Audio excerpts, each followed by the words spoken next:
welcome to another episode of Literary Gladiators, the show where we discuss and debate literature in all of its forms. If it's written work, it's game. Let's meet the panel. I'm Dan. Andrew. Brian. And I'm Josh. Alrighty, Andrew and Dan, welcome back to this season. And new person on the panel, Brian, welcome. It's good to be here. Nice having you here. Brian has some kind of relation to someone that has been on the show. He's engaged to a particular person on the show. Right, I'm engaged to Kayla Rotsma. Mm-hmm. Kayla is one of our favorite participants. Congratulations. Past few Thanks. seasons. Yeah, congrats. Thanks. Alrighty, and today we are going to be going over another graphic work, a comic, perhaps, Batman the Killing Joke. by Alan Moore. Is it by Alan Moore? Yeah. Yep. Alan Moore wrote it, and he also got help from Brian Boland and John Higgins. They did more of the drawing. Alan Moore put together the story. Already, Dan, you're the one that is putting together the discussion starter for this episode. Alright, so how I want to start this off is, what do you think the story, whose point of view do you think it is? Batman or the Joker's or both? Me, personally, I think it's both, because you see part of the Joker's backstory, or what you believe to be a backstory to the Joker, of how he became so insane. Also, you see from Batman's point of view, where he kind of, has to deal with Barbara Gordon becoming crippled and having to save Commissioner Gordon and all that stuff. So I feel like it's kind of like they're both their story, and you see it from both their eyes, their point of view. I'd say to a degree. I don't know if it would be, I don't know if I saw it. I don't know if you can say the Joker's point of view. I would think the Joker's point of view is from an unforeseen narrator, because I think the Joker himself has become so insane that he is incapable of telling that story, which I do feel it is the most accurate, as I think we've talked about this before, but I don't think that, I don't know if it was the Joker himself presenting that story. So whose storyline do you think it's focusing on, like, point of view?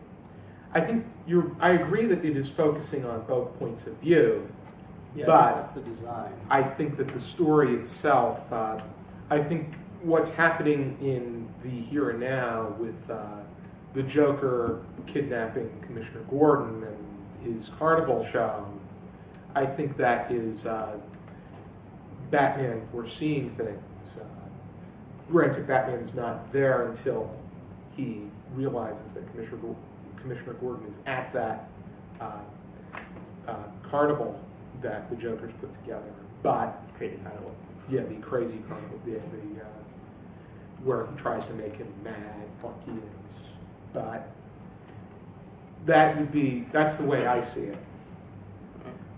Yeah, and it's and I think, like I said, I think it's written that way to be like a subjective take on how you're seeing it. Now, what I had read was a compendium called Batman Noir, in which it was entirely black and white, and I just right now saw this copy that was in color, and it looks like it would have given me a different perspective of it.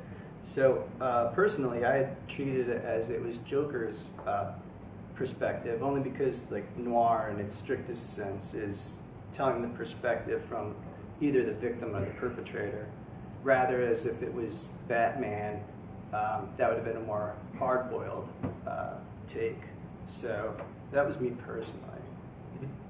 Yeah, I agree that you gotta kind of, when you're reading it, you gotta kind of take your own personal look at it. And I related it to like the end joke where Joker tells his joke where about the two inmates at the asylum trying to escape. And I read two theories online arguing that the one shining the light was Batman, and then for the other side of that, the Joker was the one shining the light, and both of them were scared to trust the other to walk across the light at the end. So I think you got to just kind of take it for what you believe. Right, and with that, there's like that last panel. It looks like Batman might be choking the Joker. Right. Yeah, actually, Might be there's breaking. two different theories on that. With the water, someone falls into the water pit, or you see it from the silhouette from the rain. Right, you right. don't know if whether he's grabbing his shoulders or grabbing him by the neck. Right. Right, it was a brilliant design at the end. I think it's meant to be. It's mind-boggling, but it's supposed to be. I think Alan Moore said he originally planned it as him killing the Joker, Mm. but apparently in the DC timeline, this is considered canon, so he didn't kill the Joker. Oh yeah, see, like I didn't know if my input would be too valid because I'm not a comic book guy. So but I was just taking how I read it. And, Oh yeah, the thing is like that's how there's still discussion amongst the fans which one was right, which one's wrong. yeah, Mhm. yeah. Well, even I watched the animated movie last night as well, Mm. and First half that was terrible. scene, yeah, I didn't understand it at all. Well, I understood it, but I didn't think it was that necessary. But at the end, they didn't even show that scene where he potentially kills the Joker, Really? which I thought was Oh, wow. interesting. How does it Yeah. end then? It just ends with them both laughing at the end, and then it just pans it down to their feet, and then it cuts out. Interesting. I think in a way, for a televised special, that would make, or it's a movie, or, Right. Okay, yeah. For a film, it makes sense Right. that they would end with them laughing. You could have that image of in the rain, but I think it looks better in printed format as opposed to showing that in a. You could do it through the rolling credits, but Right. Yeah. still, them laughing as you pan out makes more sense. I agree with Dan on the fact that it did. I think that it was. It would probably be the most accurate Joker story because the Joker has told several stories about how he came to be. And, Yeah, how did I get these scars? Yeah. tells a different one every time. Yeah.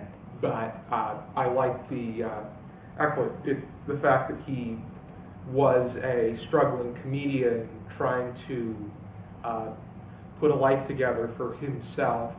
He's unnamed, and his wife Jeannie. Like they refer to him as Jack. I mean, and that I don't know if that's his real name, but they put it down as Jack, who he is. I didn't think that.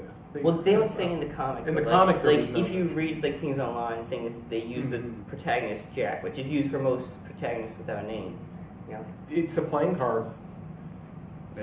Yeah, That's sure. true. Yeah. which. Oh, but yeah, Which was his Joker's. calling card. Yeah, calling card is always a Joker. So. Mhm. But yeah, the fact that he made some deals with the mobsters, and he was gonna go forth with it, even though the mobsters were gonna screw him over anyway. But life itself screwed him over when Jeannie got killed in that freak accident with the baby bottle, Yeah. it's some electronic. Oh right. Yeah, I think Okay. Yeah. it malfunctioned and it Yeah. caught her on it. She was electrocuted because I think it's something about something that happened there, and then the Joker really didn't. They made him go through the motion anyway, and he. Yeah, and put the mask on and Mhm. Yeah, it became like Red Hood. go through the shoot. Yeah. And yeah. Not the Red Hood that everyone knows from comics, but like the first Red appearance Hood of a gang. Red Hood. Yeah. And that, to an extent, the way that he fell into the vat was very reminiscent of how he became the Joker in the 1989 movie with Jack Nicholson. Yeah. Well, I think they got that from this book because I think this came out before then. Right before then, it was the mid Yeah, 80s. when was it? Was this late 80s? 85? I think it 86? says on it. in the book. But yeah, the comic was the Novelty Company Mhm. that factory spell out. Yeah, it says published in 1988. 88. Okay. Oh, okay, I think- Right before then. Yeah. So I think they got that from must there. have been, okay. Also, I think like many times it's been mentioned that Joker fell into like a vat of chemicals. It's always been mentioned like that because they did it in the animated TV series. They've done it in the movies. You know, they've pretty much done it like multiple times throughout different forms of media. So I safe to say that maybe he did fall into a chemical thing because he did the same thing to Harley Quinn in the rebooted comics. Mhm. So, Right. I was gonna say they even did that to Harley in the new Suicide Squad movie. Yeah, and they also did that in the new Harley Quinn series where she mentions, except for painting her face white, her skin is actually naturally white now because Right. he pushed her into a vat. Right. Mm. It's usually forms of media like this that that create that foundational backstory. It's very much like what it can be found in with the vampire not being able to survive with the exposure of sun, being inspired by Nosferatu from 1922. I think most families with that. It started there, and from then on, vampires, if exposed to sunlight, will dissolve and disintegrate. And it became like hysterical blindness in I Am Legend. Yeah, kind of like the backstories kind of tend to sometimes extrapolate further on. I have another question I may ask. Yeah, absolutely. Do you feel that it was shocking that they were able to cripple the main characters such as Batgirl by having her be shot? That was quite something, because that in itself would really alter the way that things happen in the series. Yeah, because I think after that she became like Oracle, so the things it was a big shock, especially when I read it the first time that that he opens the door, shoots her, and the really messed up thing is that the Joker didn't know she was Batgirl. He just knew her as Commissioner Gordon's daughter, and he just shot her without regard, knowing that she was Batgirl. And the thing is, they kidnapped the Commissioner. To the Joker, it still seemed impactful, but the fact that it's still magnificent that the two were connected with one another. Yeah. But wouldn't that, because Batgirl returned later in the series? Well, yeah, but she was someone else played her. Like I think they were like on the fourth Batgirl or whatever. That's usually how it goes. If a particular alter ego becomes incapable of fulfilling the role of the hero. Yeah, like two of the Robins died. Isn't Batman? Hasn't he been? Hasn't there been multiple Batmans? Batman was killed and then came back, and then like Dick Grayson took over as Batman, and then Batman came back to life. Okay. Yeah. Comics. Oh, people always coming back to life. Doesn't happen in real life, but it happens in comics. The fan base is much different as well, I would say. What do you guys? Sure. I didn't find it. I mean, I found it shocking that he set out to paralyze her, but I was always under the assumption that she would die going into this. But Yeah. I think how you mentioned the movie, like they kind of try to set up her backstory so that way when Right. she got shot, it would seem you felt meaningful. more for the character than just. Well, like, the thing is, like, because that's a movie, whereas the comics, people have had years to know Batgirl. Right. So it was meaningful when they read it in the comics. Right. So, yeah. But I'm talking about a completely different subject, like comparing movies to books. Right. Also, did they give like the commissioner acid, or was it just heavily suggested? He sedated him and then kidnapped him and then had to go through this tunnel of love thing Yeah. with like naked pictures of like his daughter, which apparently the Joker stripped her naked, which is also debatable whether he raped her or not. But I don't think he raped her. That's not his MO. Well, so. just. So yeah, he ended Just up doing that, compromising. trying to break Commissioner Gordon, Yeah. like he was broken. Yeah, I just really sensed that. Like, he made some references, and it sounded like he really doped them up, but Yeah. didn't know if I missed the page or. Yeah, I think it's just like they knocked him out and beat him up pretty badly and then put him somewhere. Now the Joker always does crazy things. Alrighty then. Does anybody have any final thoughts? Read it. Yeah, I enjoyed Absolutely. it, and I'm not a comic book. I The agree. artwork is amazing. Yeah. The colors are amazing. It's great. Yeah, it's really good, and the thing is, you can put your own interpretation on what you think of it. Do you want to follow the canon version, or do you want to take your own version with it? Because like it can be interpreted in many different ways with everything that goes on. So And definitely give it a read. And if you read Batman comics, this is a must. Oh, Yeah, absolutely. definitely. Yeah. Probably one of the best. Even if you're just a general comic enthusiast, this is a must. Yeah, it's a great story just to pick up. Already, how would we rate it on a 0 to 5 scale with half stars permitted? Brian? I'd give it 4.5 out of 5. It's wonderful. Yeah, I don't have any complaints. I would give it. I'd give it the upper 4.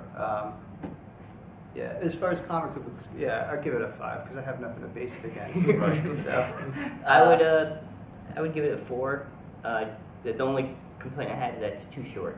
I feel like if it was longer, it would have been way better. But yeah, definitely a 4 because it's definitely good. It's one comic, so yeah, I think comics in themselves are about the size of a piece of paper. Yeah, but sometimes those are like just different story arcs, and the things you get collector's edition. I think it's like it's the whole story arc. yeah. I tend to get the complete the paperbacks Me too. anyhow, but I would give it a perfect 5 because I have read previous comics, and I think that this is, I think when you're placing this alongside the rest of the comics,